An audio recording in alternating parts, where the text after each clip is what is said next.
Hello दोस्तों, कैसे हो आप सब। तो आशा करता हूँ आप सब बहुत अच्छे होंगे।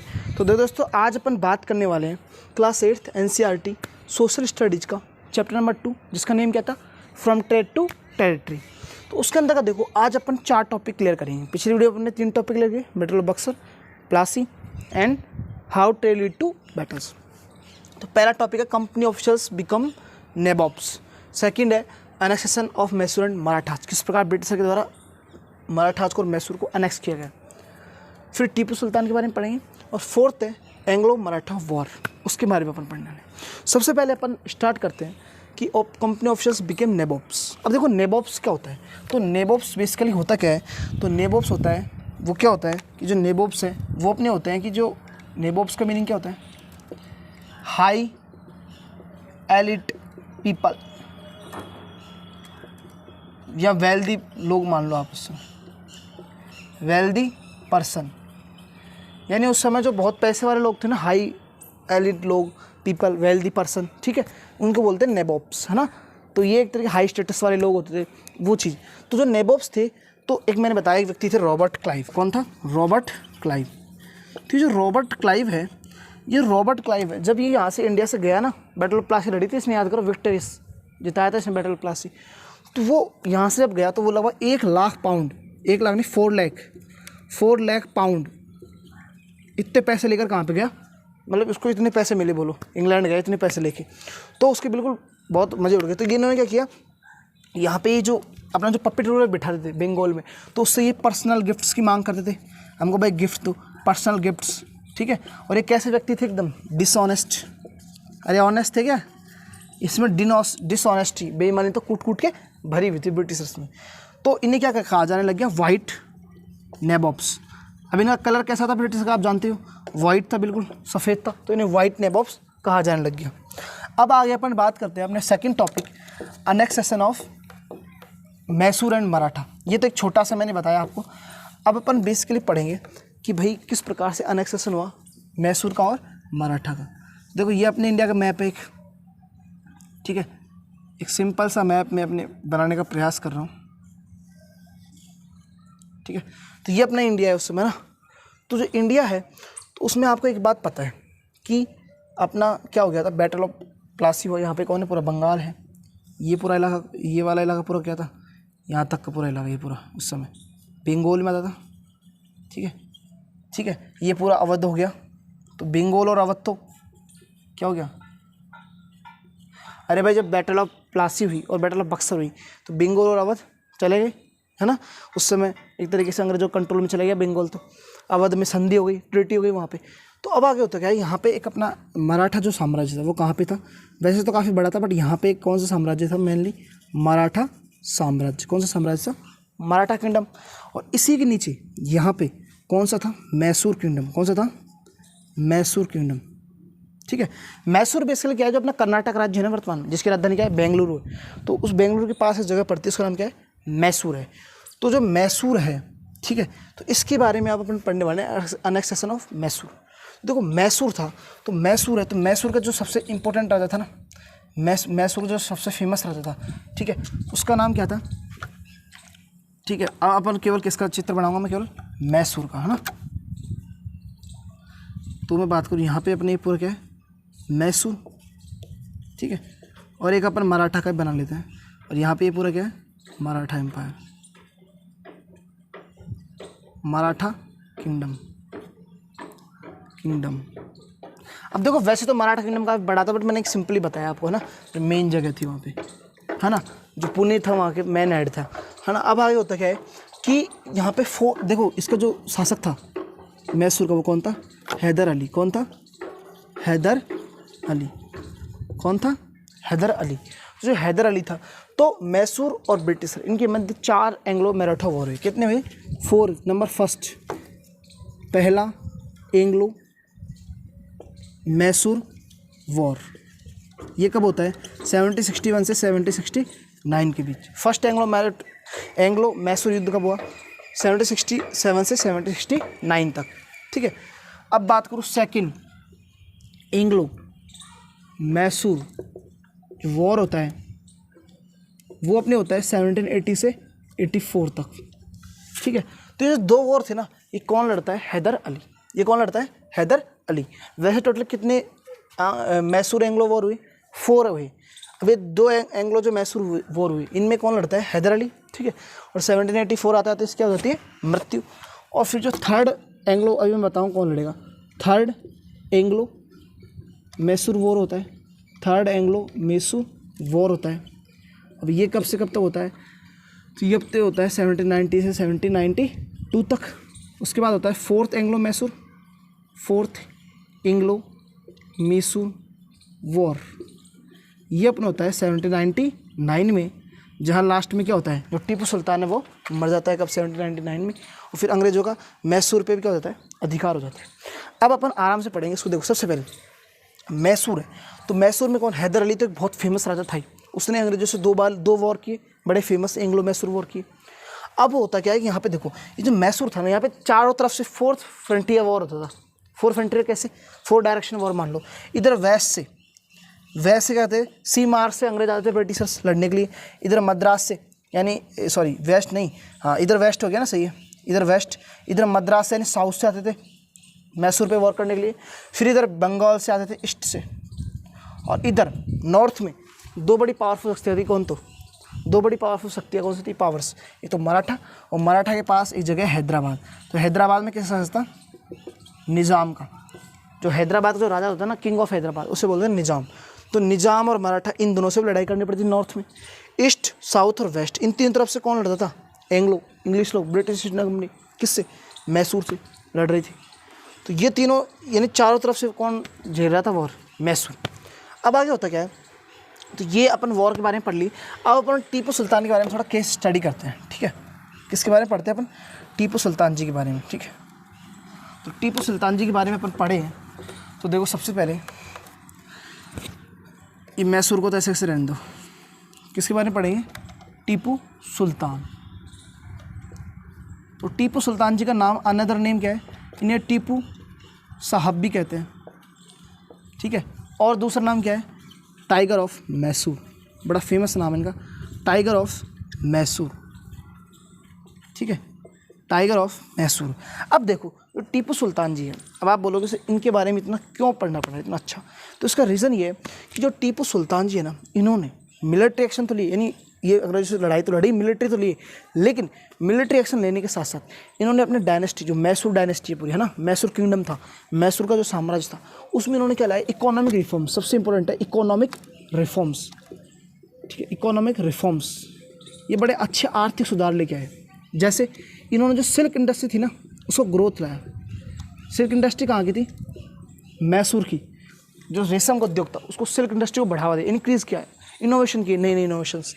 दूसरा, इन्होंने कैलेंडर, ठीक है, ठीक है। और थर्ड है, वो है इनके पास क्या थी? Strong rocket artillery. Rocket artillery, बड़ी खतरनाक रॉकेट आर्टिलरी थी उस समय। अंग्रेजों के पास जो एडवांस टेक्नोलॉजी थी, उससे आप सोचो ना कि भाई टीपू सुल्तान अकेला 2 वॉरों में लड़ रहा है, ठीक है। ये बताऊँ 2 वॉर कौन कौन से? तो बैटल ऑफ पोलीलूर और बैटल ऑफ श्रीरंगपट्टनम। तो लास्ट में श्रीरंगपट्टनम 1799 में जाके रहता है, मरता है टीपू सुल्तान। उससे पहले 1790 से 1792 के बीच तो लड़ाई करता है ना। तो वो इतना लंबे समय तक कैसे टिक पाया? वरना आप सोचो, बैटल ऑफ प्लासी यूँ ही हार गए, जो बंगाल के नवाब थे वो। बैटल ऑफ बक्सर में भी हार गए। लेकिन टीपू सुल्तान जो मैसूर डायनेस्टी थी, ये चौथे लड़ाई में जाके, 4th वॉर में, एंग्लो मैसूर वॉर में जाके ये पराजित हुई। तो इसका रीज़न क्या? तो इनके पास कहती, इन्होंने इकोनॉमिक रिफॉर्म्स लाए, सिल्क इंडस्ट्री को इन्होंने बढ़ावा दिया। इसके अलावा कैलेंडर, इसके अलावा रॉकेट आर्टिलरी इनके पास स्ट्रॉन्ग थी। किनके पास? टीपू सुल्तान जी के पास। इसके अलावा चौथा इनका पास रीजन क्या था कि इन्होंने एक न्यू लैंड रेवेन्यू सिस्टम लाई। New land revenue system. New land revenue system का मीनिंग क्या है कि भाई इन्होंने क्या किया कि जो वहाँ पे किसान होते थे, उनके जो टैक्स थे वो बहुत ज़्यादा थे, उनको कंट्रोल में लाया। तो इस प्रकार से इन्होंने, देखो, कोई भी राजा है उसके फेमस होने के, एक तो मिलिट्री तो है ही उसके पास कि भाई वो सेना में क्या कर रहा है, लेकिन उन्होंने जो इकोनॉमिक सुधार क्या लाया, उसकी प्रजा को उसने किस प्रकार रखा, कौन कौन से इकोनॉमिक रिफॉर्म्स लाए, वो भी बड़े इंपॉर्टेंट होते हैं। तो इन्होंने ये सारी चीज़ की। इसके अलावा देखो, जब इन्होंने इतने सारे काम किए टीपू सुल्तान जी ने, तो होता क्या है, इन्होंने अपनी जो एक तरीके से प्रजा थी, जो अपने डायनेस्टी थी, उसमें पीपल्स थे, लोग थे, वो कैसे थे? हाई स्टैंडर्ड से रहने लगे थे, हाई लिविंग स्टैंडर्ड सेट की इन्होंने, high living standards, high living standard set की इन्होंने। अपने जो लोग थे ना, पीपल ऑफ मैसूर, उनके लिए उन्होंने हाई लिविंग स्टैंडर्ड कैसे सेट किए भाई? भाई वो जब इतने इकोनॉमिक रिफॉर्म्स ला रहे हैं तो होगा क्या कि उन्होंने हाई लिविंग स्टैंडर्ड्स अपने आप बन जाएंगे। अरे अपना इंडिया है, अगर अपनी पर कैपिटा इनकम अमेरिका के बराबर हो जाए तो अपन भी हाई स्टैंडर्ड में बन जाए एक तरीके से, ठीक है। तो अभी अपनी जो पर कैपिटा इनकम है इंडिया के लोगों की वो थोड़ी कम है और अमेरिका के लोगों की ज़्यादा है, तो मतलब स्टैंडर्ड की जो ज़िंदगी होती है उस प्रकार से ज़्यादा मतलब पैसे हो जाते हैं, ऑटोमेटिक इकोनॉमी अगर अच्छी हो जाती है, पैसे आते हैं तो वो एक अच्छी ज़िंदगी जीते हैं ना, तो उस प्रकार से। तो इस प्रकार से हाई लिविंग स्टैंडर्ड उन्होंने अपनाए, मतलब रहने में कुछ नहीं रहे अपन जैसे अभी क्या खाते हैं तो अपने खान पीन थोड़ा उस लेवल का स्टैंडर्ड लाए। तो इस प्रकार से उन्होंने हाई लिविंग स्टैंडर्ड अपनाए, किन्होंने? टीपू सुल्तान जी। भाई लोगों की अगर पर कैपिटा इनकम बढ़ेगी, जैसे अपन कहते हैं ना भाई, एक सिंपल सा एग्जांपल समझो, पहले आपके पास जैसे मैं था तो पहले मेरे घर में पंखे थे, सिंपल है ना। उसके बाद क्या, जो मैं थोड़े बहुत मतलब कमाने लग गए और भी कोई कमाने लग गए तो होता क्या है, फिर धीरे कूलर आ जाएगा, फिर धीरे एसी आ जाएगा, तो ये सब चीज़ें हैं। वैसे कोई इतना फ़र्क पड़ता नहीं, लेकिन ये कि हाई स्टैंडर्ड होने से थोड़े पैसे वगैरह वो अच्छे हो जाते हैं। तो इन्होंने हाई लिविंग स्टैंडर्ड दिए, ठीक है, उस समय के जो इनके लोग थे ना, पीपल्स, उनके लिए, ठीक है। अब जो टीपू सुल्तान जी के कौन कौन से वो लड़े वो बड़े इंपॉर्टेंट है अपने लिए जानना। तो इन्होंने 2 बैटल लिखे, बैटल ऑफ पोलीलूर, बैटल ऑफ पोलीलूर, पोलीलूर, ये लड़ा 1790 से 92 तक, बैटल ऑफ पोलीलूर।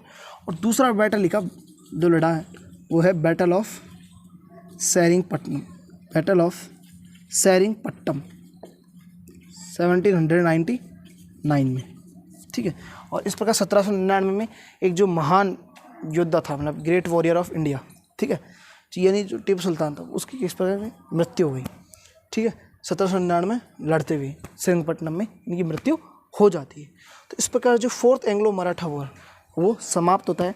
और इस प्रकार से अब देखो आप, ब्रिटिश का बंगाल, इधर नॉर्दर्न प्लेन्स में कब्जा, बंगाल में कब्जा, इधर अब मैसूर पे भी किसका कब्जा हो गया, ब्रिटिशर्स का।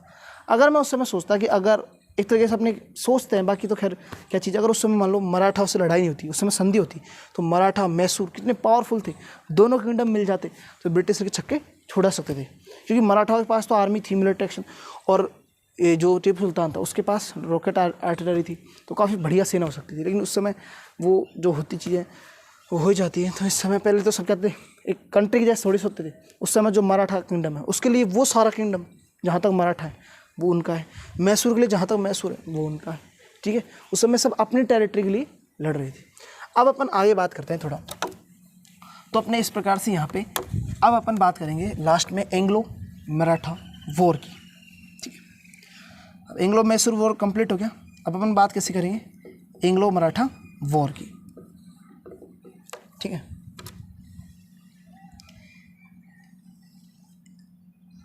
अब देखो एंग्लो मराठा वॉर में क्या होता है, सबसे पहले क्या होता है, 14 जनवरी 1761, आपको पता है दिल्ली है, दिल्ली के पास कौन सी जगह पड़ती है, पानीपत, हरियाणा में, मैंने बताया हरियाणा में एक जगह क्या पड़ती है, पानीपत। तो पानीपत पे क्या होता है, 14 जनवरी 1761 अहमद शाह अब्दाली और मराठाओं के बीच भयंकर भिड़ंत होती है, भयंकर लड़ाई होती है। और उस लड़ाई में कौन जीतता है, मराठा हार जाते हैं और अहमद शाह अब्दाली जीत जाता है। और यहाँ से क्या होता है कि मराठा बुरी तरह, उनका जो एक कॉन्फिडेंस था ना बिल्कुल लूज हो जाता है, डाउन हो जाता है। और उसके बाद भी झगड़ा क्या लगता है, 14 जनवरी के बाद भी मराठा सह लेते हैं बाद में 15, लेकिन होता क्या है कि 23 जून 23 जून और 1761 को जो इनका मराठाओं में सबसे बड़ा जो एक प्राइम मिनिस्टर का ओहदा होता है, पेशवा जिसे कहते हैं, ठीक है। तो ये जो पेशवा है वो कौन थे उसमें, बालाजी बाजीराव, बालाजी बाजीराव। तो उनकी क्या हो जाती है, डेथ हो जाती है 23 जून 1761 को, ये मृत्यु हो जाती है। तो इससे इनको बहुत तगड़ा झटका लगता है। तो उसमें क्या होता है कि जो पेशवा बालाजी बाजीराव है उनकी मृत्यु हो जाती है। तो उसके बाद से ये जो पेशवा है, ये जो मराठा हैं, तो मराठा अलग अलग भागों में बढ़ जाते हैं। अलग अलग भागों में कैसे बढ़ते हैं समझो, जैसे यहाँ पे ग्वालियर है, तो ग्वालियर के जो मराठा हैं, ग्वालियर है, तो ग्वालियर के मराठा को बोलते हैं सिंधिया। अपने वसुंधरा राजे सिंधिया है ना, अपने ज्योतिरादित्य सिंधिया हैं जी, जैसे उड्डयन मंत्री है ना, उस प्रकार से ग्वालियर में सिंधिया। इसके अलावा इंदौर, तो इंदौर में कौन है, होलकर, इंदौर के कौन है, होलकर, नाम सुना होगा अहिल्याबाई होलकर, तो इंदौर के होलकर हो गए। यहाँ पे गुजरात के कौन हो गए, गायकवाड़, गायकवाड़। ठीक है, तो गुजरात अपना जो राज्य है, गुजरात में जो जगह वडोदरा है ना, तो वडोदरा के गायकवाड़ हो गए। और यहाँ पे जो नागपुर है अपने, ठीक है, महाराष्ट्र में, तो नागपुर के कौन थे? भोंसले। तो ये अपने क्या हो गए? अपने अलग अलग डिवाइड एक तरीके से हो गए, इनमें आपस में फूट पड़ना चालू हो गई। अब देखो यहाँ पे जो एक बात करूँ कि जो मराठा में जो पेशवा था, तो ये एक तरीके से मिलिट्री का था, head of military and economy, दोनों का हेड होता था, हेड ऑफ मिलिट्री, ठीक है, head of military and economy, यानी वो इकोनॉमी बोल सकते हो आपकी आर्थिक रूप से भी, यानी वो वित्त मंत्री, डिफेंस मिनिस्टर तो था ही, रक्षा मंत्री थे वो पेशवा, प्राइम मिनिस्टर मान लो आप उन्होंने, प्राइम मिनिस्टर कह सकते हो, उनके पास मिलिट्री पावर भी थी, ठीक है, और उसके अलावा इकोनॉमी यानी फाइनेंस मिनिस्टर भी, पैसा भी उनके पास, जो भी सारी चीज़ें वो सारा कंट्रोल किसके पास होता? पेशवा के पास। तो अब क्या होता है कि जो ये पेशवा है, तो उस समय दो बड़े फेमस पावरफुल स्ट्रॉन्ग रूलर थे, एक थे महादजी सिंधिया, महादजी सिंधिया, एक तो ये लोग, एक तो ये व्यक्ति थे उस समय जो स्ट्रॉन्ग मराठा डायनेस्टी में जो किंगडम में थे ना दो लोग, एक तो महादजी सिंधिया और दूसरे थे वो थे नाना फडणवीस, नाना फडणवीस, ये दो लोग उस समय बड़े स्ट्रॉन्ग समझे जाते थे। अब देखो टोटल मैसूर में कितने वॉर हुए थे? फोर एंग्लो मैसूर वॉर हुई थी, और एंग्लो मराठों में अपन 3 एंग्लो मराठा वॉर पढ़ेंगे, ठीक है। फर्स्ट एंग्लो मराठा वॉर, तो फर्स्ट एंग्लो मराठा वॉर होता है, वो होता है 1782 1782 में होता है। और ये जो वॉर होता था, ये जब लड़ाई होती है, तो इस लड़ाई में जब ये ख़त्म होती है, तो ये ख़त्म किसके साथ होती है? ट्रीटी ऑफ साल भाई। मैंने बताया ना कि भाई कोई भी लड़ाई अगर ख़त्म होगी तो या तो एक राजा दूसरे के ऊपर पूर्णतः कब्जा कर लेगा, या फिर कुछ संधि हो जाएगी दोनों के बीच, सेटलमेंट हो जाएगा। तो यहाँ पे ट्रीटी ऑफ साल भाई, जैसे याद करो बैटल ऑफ बक्सर में क्या होता, ट्रीटी ऑफ इलाहाबाद हुई थी बाद में जाके। तो उस प्रकार यहाँ पे फर्स्ट एंग्लो मराठा वॉर में क्या हुआ? ट्रीटी ऑफ साल भाई हुई, जिसमें मराठा और अंग्रेजों के बीच कुछ क्षेत्रों को लेकर आपस में बंटवारा एक तरीके से वो हुआ, शेयरिंग हुई, यानी सेटलमेंट बैठा एक तरीके, ट्रीटी ऑफ साल भाई हुई। अब बात करूँ second Anglo Maratha war, second Anglo Maratha war. तो सेकेंड एंग्लो मराठा वॉर हुआ, वो अपने कब हुआ?